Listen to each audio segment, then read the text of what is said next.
The sequester is responsible for a tremendous amount of damage that's being done to scientific research in the United States.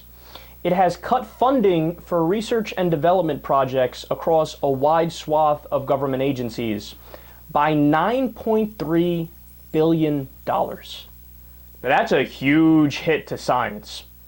When you look specifically at the funding for the National Institute of Health, they have 700 fewer grants that were funded this year, and they've specifically taken a cut of $1.7 billion. So research has been severely limited, and even on things that you would think we probably shouldn't cut research for. So for example, sickle cell disease cut, thalassemia, malaria, heart disease, degenerative arthritis, cancer.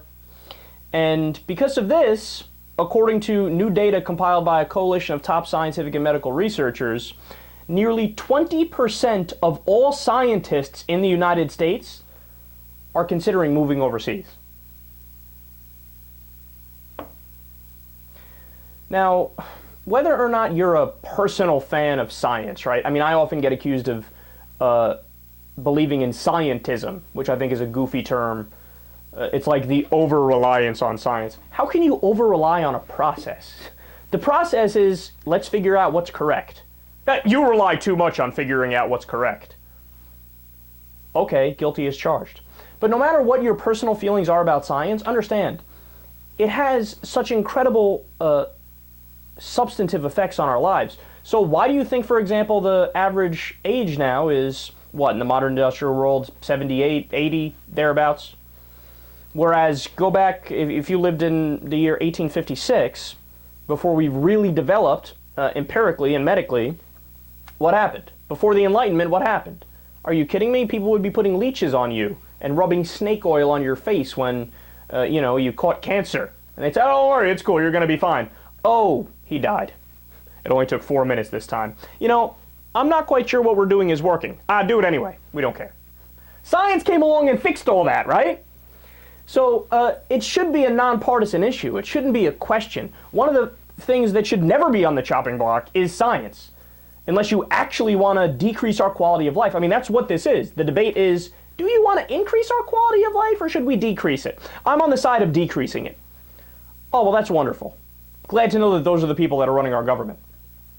So 20% of the scientists are like, look, what I do all day, there's another part of the study, they say, all I'm doing is begging for grant money. Like, I'll sit there, the majority of my day will be writing letters, begging politicians, saying, hey, look, I need grant money. There was a story the other day that we didn't talk about, but I was considering bringing it up on the show. There was, I believe it was in Florida, there was a group of researchers that tricked a congressman to coming there. They had said it was going to be for a speech, but you know what they ended up telling him? Look, we just needed to get you in here so we could explain to you what we're doing and so you can push for grant money for us because we're on the verge of making breakthroughs. And if we don't have the grant money, we're not going to be able to do it, right? And the guy actually said, okay, I hear you out. I'm actually going to try and do it. Now, whether or not he will do it is a different question because he's a Republican.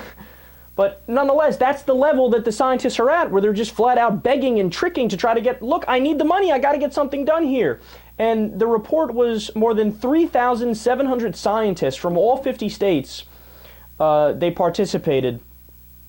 And, I mean, look, there's really nothing more to say other than if we could sit down, remember initially with the sequester, the reaction was, there's news reports that there's some 15-minute delays at the airports.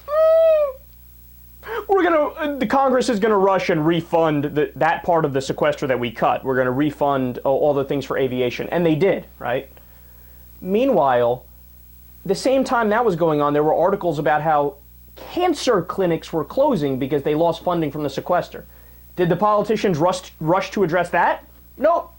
Didn't do it at all. Why? Because that didn't personally affect them. The 20-minute delays in the airports, that affected them. So, this is an abomination. We have to refund it. Well, just wait till you get cancer. Then you're going to wish you refunded the cancer clinics. And this is another area where it should be at the top of the list of things to prioritize, but they never prioritize the things that they should.